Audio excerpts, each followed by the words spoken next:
Imagine acordar e descobrir que seu país declarou guerra. Contra aves. Não contra outro exército, não contra terroristas, não contra uma ameaça militar, mas contra pássaros. Esse foi o cenário surreal que tomou conta de uma nação inteira. O governo anunciou em rede nacional que as aves representavam um perigo extremo para a população e para a economia. A princípio, ninguém levou a sério. Parecia piada, meme, pegadinha. Mas as coisas mudaram quando as autoridades começaram a distribuir panfletos, treinar voluntários e instalar barreiras nas fronteiras. Algo estava errado. Muito errado. Analistas políticos ficaram em choque. Cientistas pediram calma. A imprensa ficou dividida entre deboche e pânico. Mas uma coisa era certa. O país estava prestes a cometer um dos maiores absurdos da história moderna. E tudo começou com um relatório, um documento mal interpretado, exagerado e transformado em arma política. Um documento que dizia que as aves estavam multiplicando pragas, destruindo plantações e trazendo doenças. O governo acreditou cegamente, e a população logo seria arrastada para o caos. Quando o governo decidiu que a guerra contra as aves era absolutamente necessária, iniciou-se uma das campanhas de propaganda mais agressivas de todos os tempos. Televisões exibiam alertas dramáticos, jornais publicavam manchetes apocalípticas e outdoors mostravam imagens de pássaros como criaturas ameaçadoras. O absurdo se tornava cotidiano. Crianças eram ensinadas nas escolas que as aves representavam um inimigo nacional, enquanto discursos inflamados culpavam os pássaros por problemas que, na verdade, vinham de má gestão agrícola e falta de controle sanitário. A população ficou dividida. Metade acreditava genuinamente que o país estava sob ataque. A outra metade achava tudo aquilo ridículo, mas tinha medo de dizer isso em público. Críticas passaram a ser vistas como traição e, silenciosamente, o governo transformava um problema simples em uma crise gigantesca. Cientistas tentavam explicar que eliminar aves desequilibraria todo o ecossistema, mas suas vozes eram abafadas. A narrativa oficial estava definida.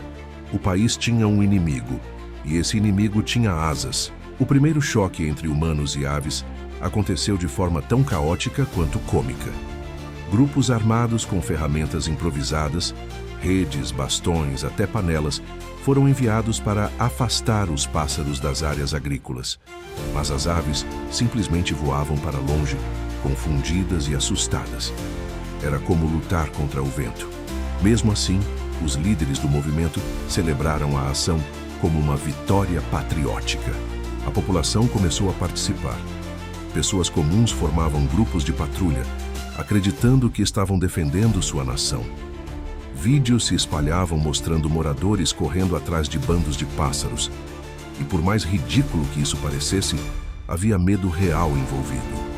O governo aproveitou esse medo para intensificar os ataques. Passou a oferecer recompensas para quem contribuísse com o combate. Mas o que aconteceu a seguir ninguém previu. Com a diminuição das aves em certas regiões, o número de insetos explodiu. Pragas agrícolas destruíram colheitas inteiras em poucos dias. A terra ficou vulnerável. E, ironicamente, o país acabou criando o problema que dizia estar tentando combater. A partir daí, tudo desmoronou. Sem aves suficientes para controlar a população de insetos, plantações inteiras começaram a morrer. Agricultores entraram em desespero. A economia rural entrou em colapso. O governo, incapaz de admitir o erro, culpava novas espécies de pragas, enquanto dobrava os esforços na guerra. O exército chegou a usar drones e equipamentos sonoros para espantar pássaros. Era um espetáculo trágico e, ao mesmo tempo, absurdo. Mas o impacto foi além da agricultura. Sem plantas saudáveis, o solo entrou em processo de erosão acelerada. Rios começaram a assorear. Animais que dependiam das aves para a dispersão de sementes ou equilíbrio ecológico começaram a desaparecer. A cadeia inteira estava ruindo. Biólogos tentaram alertar que um desastre nacional estava prestes a explodir, mas foram ignorados ou censurados. Enquanto isso, A fome começou a surgir nas zonas rurais. Os preços dos alimentos dispararam e a população, antes dividida, agora começava a perceber que algo estava profundamente errado. Mas o pior ainda estava por vir. Com o caos aumentando, protestos começaram a surgir nas grandes cidades. Milhares de pessoas saíram às ruas carregando placas pedindo o fim da guerra contra as aves. O governo tentou reprimir as manifestações, acusando manifestantes de aliados do inimigo. Mas dessa vez, a narrativa não colou. A fome era real, a destruição era visível e o país começava a despertar do delírio coletivo. Jornalistas, antes intimidados, passaram a denunciar irregularidades. Revelaram que tudo começou por causa de um relatório mal traduzido, escrito por um consultor estrangeiro que nem sequer visitou o país. Descobriu-se que o documento nunca recomendava exterminar aves, mas apenas monitorar espécies invasoras. A verdade acendeu uma revolta nacional. Governadores regionais declararam oposição ao governo central. A crise política se intensificou. E quanto mais pressionado ficava, mais o governo tentava justificar o injustificável. As pessoas queriam responsáveis, queriam solução, queriam comida. A nação estava à beira do colapso. Com a queda da popularidade, o governo convocou especialistas internacionais para tentar resolver o desastre. Esses especialistas ficaram horrorizados com o que viram. Relatórios conclusivos mostraram que o país havia causado, com as próprias mãos, uma das maiores crises ecológicas já registradas. Para reverter o caos, seria necessário reintroduzir aves, restaurar áreas devastadas e suspender imediatamente qualquer ação contra pássaros. A medida foi anunciada em rede nacional, mas o povo não reagiu com esperança. Reagiu com raiva. Afinal, todo o sofrimento, toda a fome, toda a destruição poderia ter sido evitada. A guerra, que nunca fez sentido, precisava acabar. E assim começou uma das operações de reconstrução ambiental mais complexas que o país já enfrentou. Aos poucos, aves começaram a ser reintroduzidas. Agricultores receberam apoio para recuperar as terras destruídas. Especialistas monitoravam o impacto ambiental diariamente. Era uma corrida contra o tempo e contra os erros do passado. Meses depois, os primeiros sinais de recuperação começaram a surgir. Com a volta das aves, a população de insetos diminuiu. Plantios começaram a dar frutos novamente. Regiões antes devastadas mostravam brotos verdes.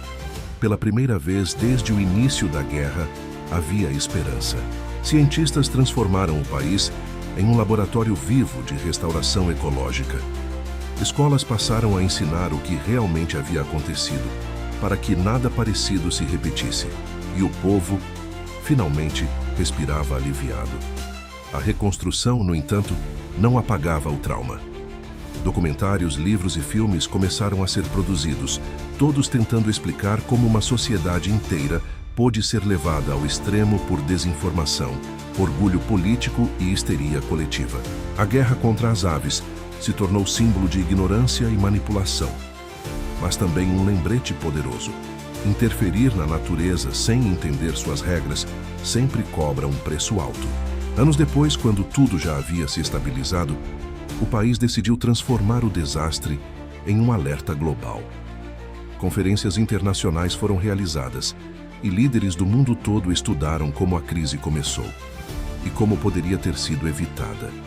Hoje, esse episódio é lembrado não apenas como uma guerra absurda, mas como uma das maiores lições da história moderna sobre ciência, política e responsabilidade ambiental. A pergunta que ficou foi simples, mas dolorosa. Como uma pátria inteira acreditou que aves eram inimigas? A resposta, porém, não é tão simples. Quando medo, ignorância e orgulho se misturam, qualquer absurdo se torna possível.